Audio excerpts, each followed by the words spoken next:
If you're like our community, you're going to love today's episode because we're talking about habits of successful people. And today's question comes from Brianna 8. And she said, I'd love to know some specific habits that have helped you and your clients become millionaires. And I love this question because so many people want to know it. And what's so interesting about it is it doesn't really matter where you are on that money or net worth curve. The things you're going to learn today, which are basically 5 money habits, are applicable regardless of where you are. But it really got me thinking about how ordinary money habits can literally transform an average life into a millionaire's or multimillionaire net worth. And that's what we're going to discuss today. So stay tuned if you want to know some habits that are going to really get you on track to achieving your financial goals. Now, if you enjoy our free podcast, please follow us on your favorite channel. And you can even go to Apple Podcast, give us a 5-star review and share a comment. We really appreciate it. Hi, I'm Annette Bau, host of the Wealth Inside and Out podcast and founder of the Millionaire Insider. My mission is to help you simplify the money game so you can create a financially secure and fulfilled life without having to have a PhD or spend countless hours on your finances. You're going to learn how to think like a millionaire, stop worrying about money and wondering if your financial house is truly in order, and instead spend your time doing what you love.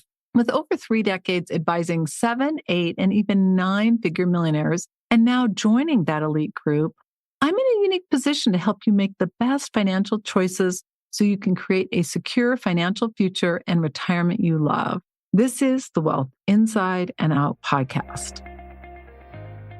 For today's show notes, you can go to themillionaireinsider.com/146. Our free resource today is our Millionaire Mindset Guide. So if you want to know habits of millionaires, you're going to love this guide because it really gets you in the driver's seat of how millionaires think, what they do, and really looking at their mindset in a much more in-depth view than we're going to go over today. So again, you can go to themillionaireinsider.com/MMG. The Millionaire Insider copyrights all materials and intellectual property. This information is for educational purposes only. It is not intended to replace any advisor or specialist or to provide any investment, financial, tax, retirement planning, or healthcare advice. By accessing this content, you agree to hold the Millionaire Insider and its affiliates harmless for results achieved or not achieved. So today I'm sharing some of the most important money habits on your journey to becoming a millionaire or really to getting wherever you want. These habits are ones that I've seen in my wealthiest clients over the last 36 years of advising and researching them. And interestingly, they can also help you to become a decamillionaire, which is 10 million, or anywhere in between. The great news is that you're going to get some insight from today if you listen and then apply it. So the first thing is you've got to think like a millionaire.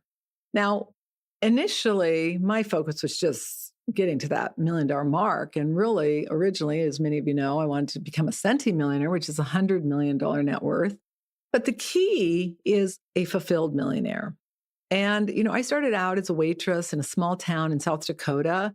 And I didn't even really know what a millionaire was until I started meeting the people in town that were millionaires. And it was so funny. Somebody's like, how did you know? I'm like, well, this guy that I befriended actually shared with me that he was a millionaire. And then all the other owners of this restaurant were. And I was just so fascinated because I loved how he thought. Now, unfortunately, he did not have a fulfilled life. He was an alcoholic and he just had a lot of relationship problems. And it was really quite a sad life. But I learned so much from him as far as thinking like business goes. And I also learned that money alone is not the key. But this is one of the things that I took away from him. I want you guys to get this. He hired me to do research for a shopping mall in our small town. We had to drive about an hour to get to the nearest shopping mall. And I loved to shop back then. And so it was devastating to me. But he said, we want to do research and see if a shopping mall would take off here in the town we lived. And I remember thinking, that's the dumbest thing. Of course it would. And he said, Annette, you got to first of all do the research and verify before you assume anything. And that was just an eye-opener because they ended up not building a mall because there was not enough people that were supportive of it or who wanted it. or who they felt would shop at it. So that was just priceless to see how important it is to take the time to do the research, to find out what people are thinking, what they want, where they'll spend their money, all those things. And I learned that at literally 16 years old. So it was priceless. But one common trait of millionaires that I have seen over the course of my career is that we're curious. We want to know, and we're fascinated with the concept of money and mindset. Now, not all millionaires are, but ones that are fulfilled are, because they understand that there's so much more to life than just that end of the rainbow money. And I see people that get to that end of the rainbow money and they haven't taken the time to really get in touch with their emotions, their feelings, to really embody it in their being so that they can feel those higher vibe, above the grid emotions. And it can be devastating. So don't let that be you. Really take the time to work on how you feel. And more importantly, to embody the emotions that you really want, not just when you have money, but before you have money. The next thing tied to how you think is to really focus your energy to learn how to master the art of asking amazing questions.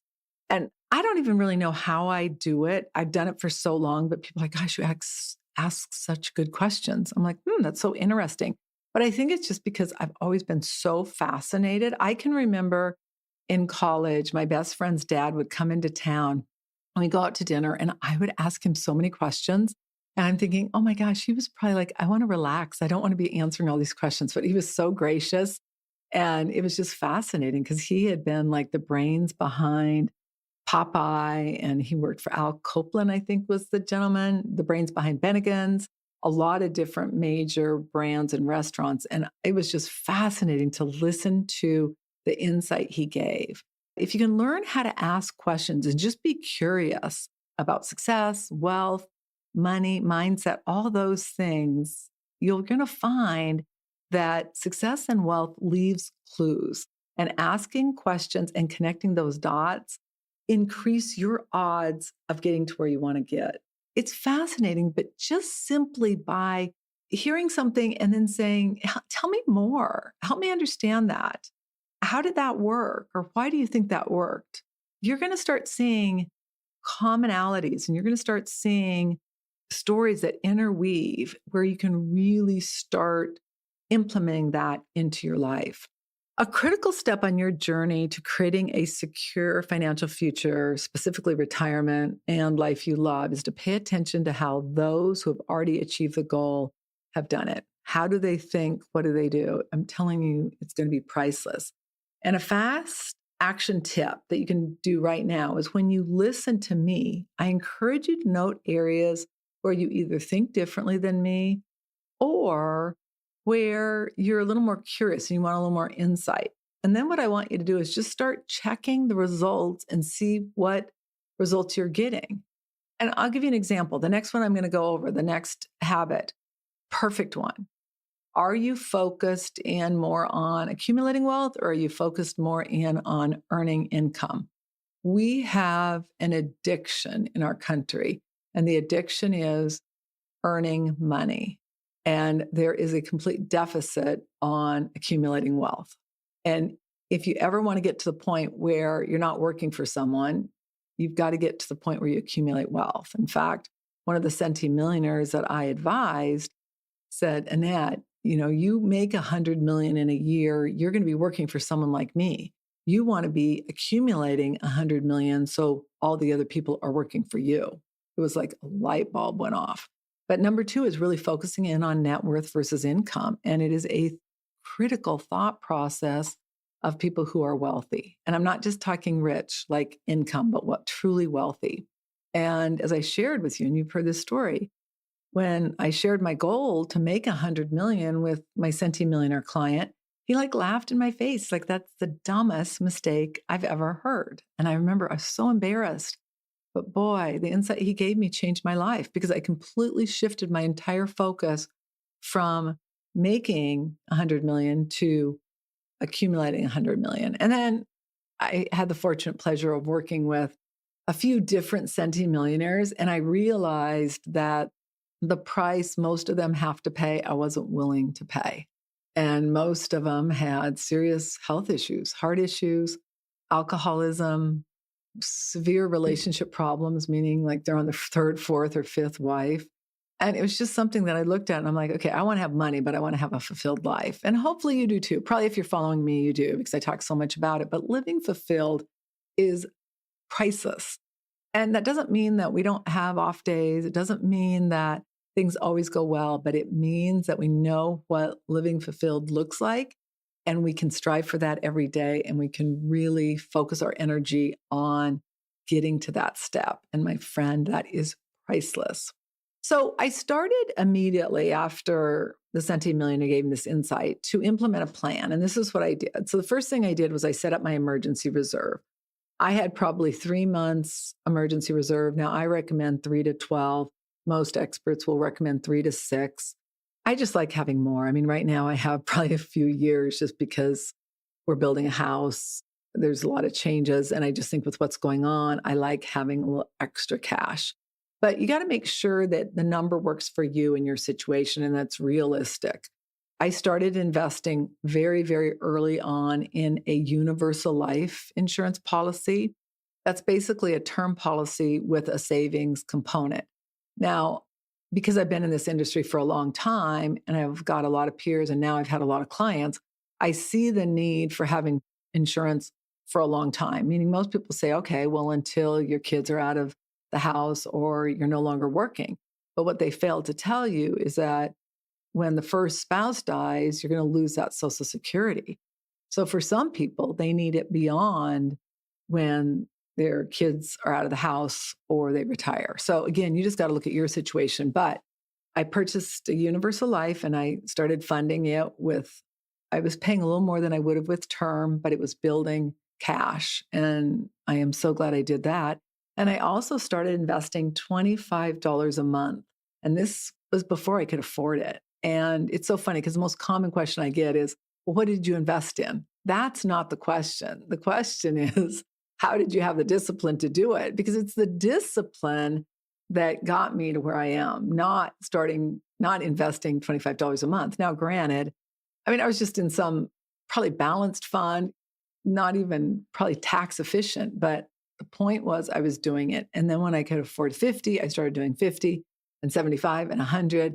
And it just kept growing from there. But that is the key, is the fact that you start and you do it even before you really can afford to. The next thing I did is I really avoided credit card debt. I did have a mortgage. I had an assumable loan that I got. That was how I was able to afford my first house. I really, really was careful not to go into debt. And I had to watch every penny because I just didn't have a lot of money. I had just gotten out of college. I was just starting to build my career. And there were times when it was really scary because I didn't have any guarantee. Thank goodness I didn't have to deal with the high interest rate debt. So don't let yourself get into that situation. I had a student in one of my workshops, and she shared that her and her husband were stuck in this debt cycle. Upon further analysis, what I realized was the issue they lacked was really discipline, which is a key habit you got to have. They were driven more by that primal toddler brain. They wanted to enjoy it now. They wanted to do what they felt like doing. I mean, we all want to, right? There's a lot of things that when you don't have money, you want to do. And it's really interesting to me that once you get to a certain point of wealth, if you have done the work to increase your worth barometer and really work on your belief in self-esteem, which is what your worth barometer is made of, you don't have that need to go spend money to spend money. You don't have that need to go shopping. You're not getting your dopamine high from another piece of jewelry or another car or another whatever, right? You're getting it more from within. For some of you might go, gosh, it's hard to imagine, but you're just going to have to trust me on this one. As you get clear on what really matters, it's those morning walks that I go on with my husband. It's the meditation I do. It's my yoga. It's hikes. It's just going and looking at a beautiful sunset. All of those things, which are really free and they're priceless at the same time. So after some discussion, and it was a tough conversation, but they realized that if they did not start doing something differently, they were going to be broke in retirement. And the irony of it was the fact that, well, I want to spend money. And I'm like, okay, well, just what's going to happen is you get into retirement and you're not going to have any money to spend. So you're not going to have a choice. And it was kind of like, wow, they really realized that they were going to need to change course. The shift was dramatic. It was really the jump start they needed to get on track to secure their financial future. And so wherever you are, I don't care how old you are. Most people that follow me are probably 50 plus, but let's say you're 40, let's say you're 30, but let's say you're 20. The sooner you start, the easier it is. And many of you that are younger, you're following me because you want to retire long before 60. And this is how you do it. Now, it takes 18 to 254 days to change a neural pathway or a habit, on average 66 days. So expect a couple of months of getting used to that, where that primal child, toddler brain is going, I want this, I want that. And you have to say no. And if you can't do it, then you have to make it so difficult to get access to the money that you're forced to do it. Boy, that is such a critical habit. And you've got to look at those habits that you need to change that aren't in alignment with your ultimate money goal of creating that secure retirement and life you love. Overspending or not saving enough money is probably the first place to start. Now, let's look at some practical steps. The first one is you can download the magical budget. That's at themillionaireinsider.com/MBT. I encourage you to deposit all income into a high yield savings account. And then what you're going to do is determine what are your need-based expenses, like your housing, your utilities, taxes, insurance, investing, saving. And then once a month, you're going to transfer money over from that savings account or high yield account into your checking. And then if you have a problem spending, I want you to take out the money that you want for want-based expenses and use cash for it. So if you have, like, say, some streaming services, that's a little bit more difficult. You might have to have those streaming services come directly out of your checking account. And then what you do is you pay it, or you have it come out of your credit card and then you reimburse it. But that money is from cash. Once you get better at it and you've developed those neural pathways, then it can all come out of your checking account. But initially, if you have a problem, then you just need to be a little more disciplined. So once you know that need-based expense, then you're going to determine the amount of free spending. And this is what you're going to take out in cash. And I want you to just be aware of it. Typical expenses are dining, out, travel, entertainment, things such as that. But I want those need and want-based expenses separated out. And I don't want you having access to extra money until you start developing those neural pathways and really have that dialed in. That is so important. Now, if you have debt, I encourage you to start with the highest interest rate and then get that paid off, and then the next and the next. But do make sure you've got that 3 to 6 months in your emergency reserve. And then as far as retirees, it is critical that you enter retirement debt-free. And I'm talking debt-free as you can be. Now, I realize some people still have mortgages, which is cringeworthy, but if you have to, then you do. But all your other debt should be gone. And if it's not, I encourage you to keep working. Just keep working. And if God forbid you got laid off or you're not working, then look for other options. I really encourage you to do that until you are sure you're going to be okay financially. Number 3 is live below your means and find meaning in things that don't cost money. Oh, so good. Once you're done listening to this episode, I want you to take a minute and just identify 3 to 5 things that really matter to you and maybe things you want to achieve, like things that are really important to you. Maybe it's that second home, maybe it's an ability to travel. But this is so important because it allows you to get clear on the choices you're going to make each and every day and the actions you take, what you're going to say yes to and what you're going to say no to. And it's so important because so many people never get clear on that. They just kind of go through their life on autopilot, and then they end up at destination somewhere, which is never ideal. And it's never really where they want to end up. So really get clear on that. When you say yes to anything, you're inherently saying no to something. And a lot of people don't get that because they're like, oh, they want to be nice. But you have to understand when you're saying yes to going out to dinner that's going to cost you $100, $200, $300, you're saying no to being able to put more money in your retirement. Now, I'm not saying that you always have to say no, but what I'm saying is you got to make sure that you're putting enough away for retirement before you say yes to going out to dinner. And maybe what you have to do is you have to go somewhere less expensive, or you cook in, or you do more of like a potluck. There's a lot of options. So you just got to be aware of that. And it may mean that you're going to be going out less. You're going to be maybe spending more time with friends, getting together and going somewhere after dinner, and then not having a huge tab because you're spending so much money on alcohol or food or things like that. So again, you just got to be aware of it. I encourage you to distinguish between frugality and intentional spending. One of the things that I see a lot is people like, oh, I don't want to be frugal. Well, I probably look frugal in some ways, but I'm very much about intentional spending. If I want to buy something, I'll buy it. And the nice thing about it is I can, but I'm very conscious about what I'm saying yes to and what I'm saying no to. And one of the things that we have recently done, my husband and me, is we're being a lot more conscious with our kids, because I think that one of my kids is really, really aware of money and pays attention, is very concerned about spending our money. The other one thinks that he should get his inheritance early so he can buy $1 million home. It's just quite funny. And it's like, no, it's not going to happen.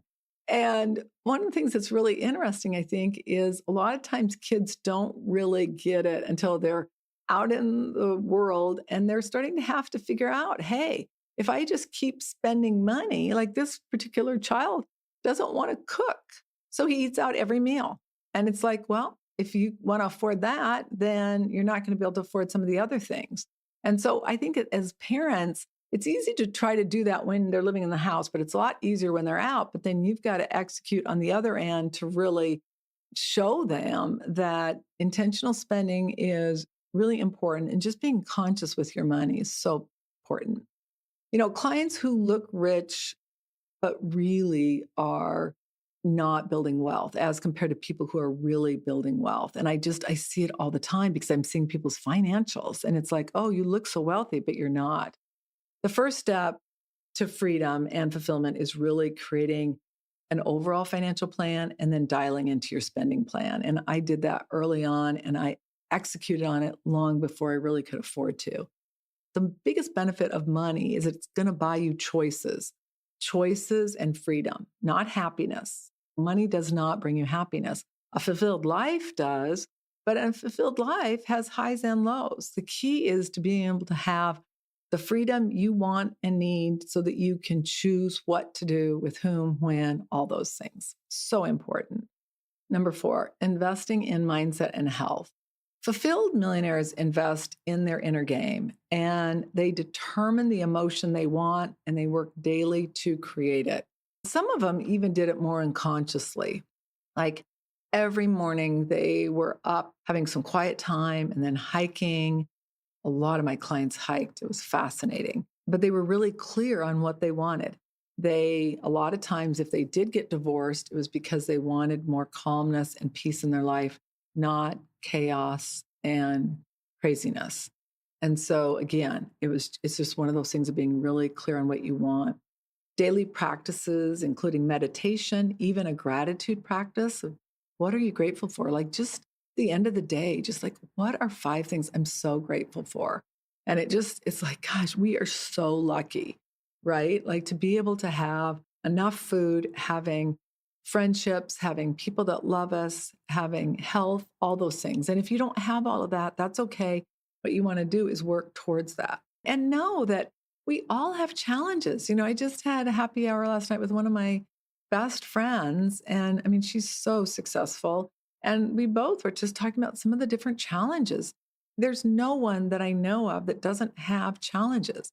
It's more of how we cope with it. It's more the fact that we understand that's part of life and part of our journey is really coping with it. Exercise is so important. And even like silent walks can really help you to create that emotion you desire so you can start experiencing it now.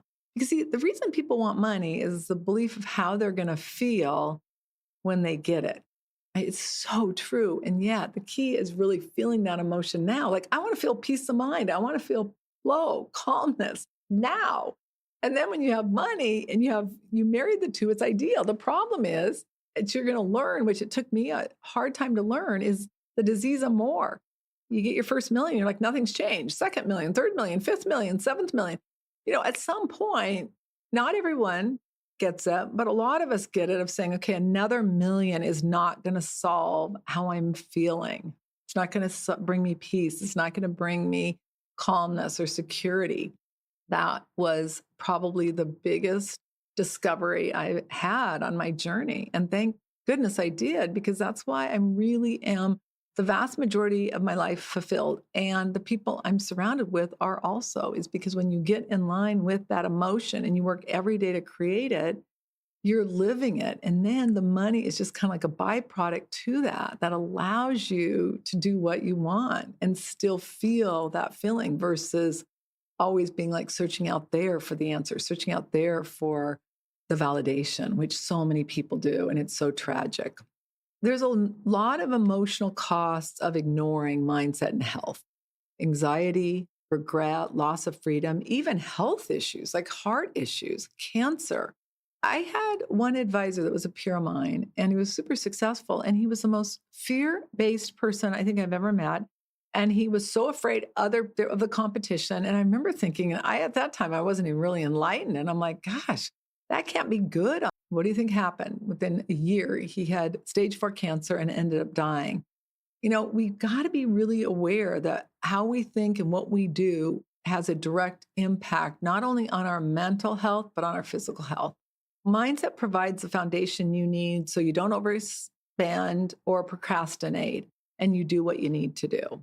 One of the other things I just want to leave you with on this is that medical debt and unexpected healthcare expenses are the number one cause of bankruptcy. And with a lot of the changes that are going down, it's only going to get worse, meaning it does not look like it's good. And so you've got to maintain your health. Now, some tips: getting 7 to 9 hours of sleep a night, avoiding blue light. And I encourage you 30 to 60 minutes before you go to bed, no blue light, nothing, just relax, get yourself in the mode. Now, it's hard for me sometimes because I get kind of a second wind. So my evening ritual is like 30 to 40 minutes. So it kind of forces me into that.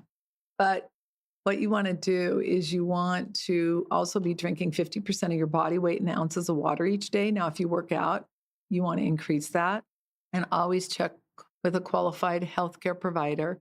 But most people don't get enough water.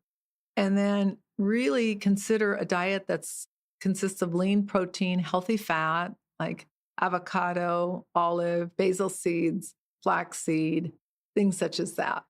So important. And then organic, non-starchy vegetables, all of those things are so good. If you're going to eat carbohydrates, make sure that they are complex carbohydrates, meaning they are more longer term in how long it takes for them to break down to become sugar. And remember that carbs minus fiber is sugar. So boy, that was one tough lesson for me. And that's, I have blood sugar issues. And once I stopped, really dramatically lowered my carb intake, my entire health completely changed. Now I've lost 10 pounds. I'm in my ideal shape. And it all was really cleaning up what I already thought was a really clean diet, but it wasn't. And then I encourage you to really eat healthy meals. Now, I drink a nutrient-dense protein shake in the morning, or I eat like real good whole foods, and I'm alternating that. And then for dinner, I have protein, a healthy fat, and then organic grains. I do pretty low carbs, but I feel great.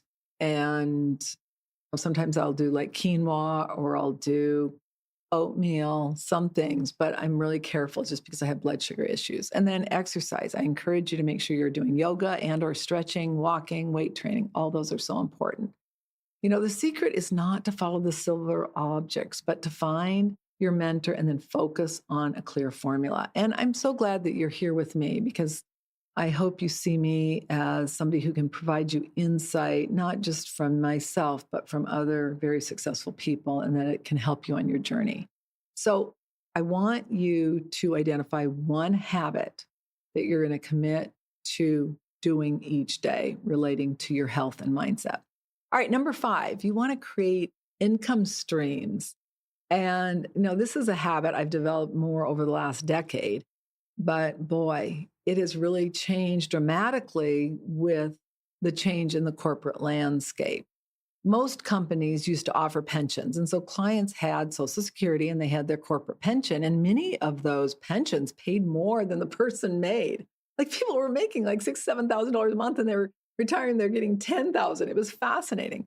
Well, corporations figured it out and they said, this is crazy. This is costing us so much money.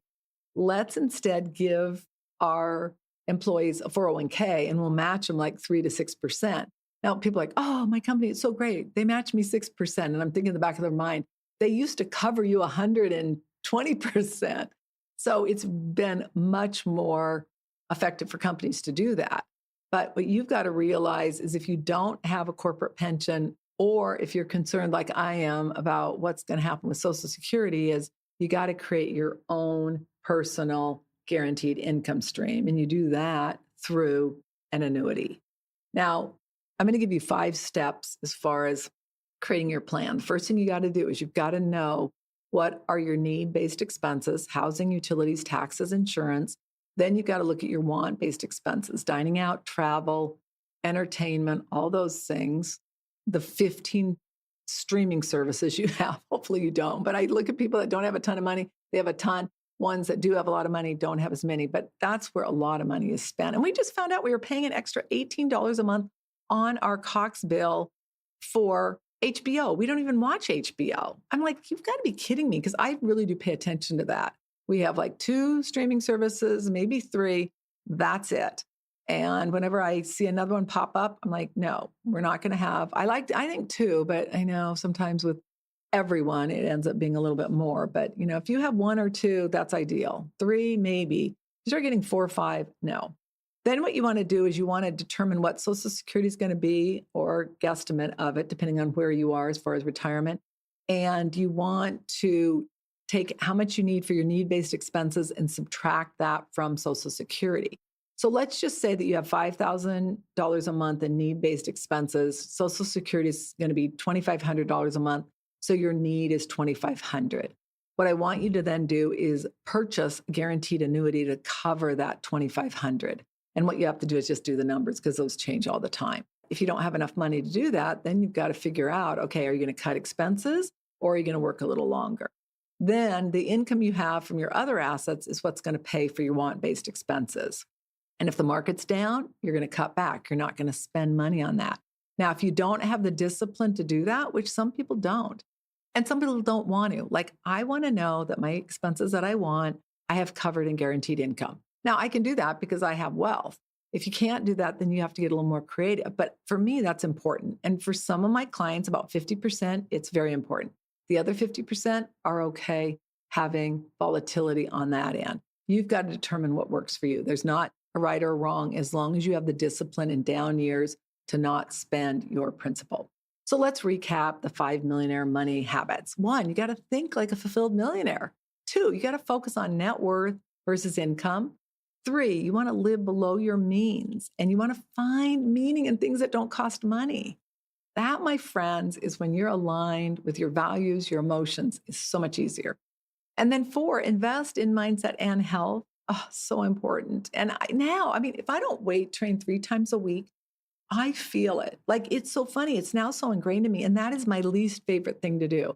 But man, I am doing it every single week, whether I'm traveling, whatever I'm doing. In fact, sometimes when I'm traveling, we were just in Maui, and I only was able to do it twice in the week I was there. But we went for so many long walks and we're still getting exercise. So again, you've got to make it a priority. And then 5, create those income streams. I really encourage you to really just take the time and do this. You're going to be so glad you did. So I want to thank you so much for joining me for today's episode. I just want to really reinforce that small, consistent habits are what create millionaire results. A lot of people think it's winning the lottery. A lot of people think it's some major deal. Just that consistency can do wonders. If you have not yet downloaded the Millionaire Mindset Guide, I encourage you to go to themillionaireinsider.com/MMG. I just encourage you to start with one habit that you can start incorporating today to get your desired results. And that, my friend, is the key to a secure financial future and retirement you love. And so I encourage you to do that one thing. And then if you know of someone who could benefit from this podcast, please share it with them. This is such a good one because anyone could apply these habits and it could help them get to the next level. So I'll look so forward to seeing you on our next episode. Bye for now.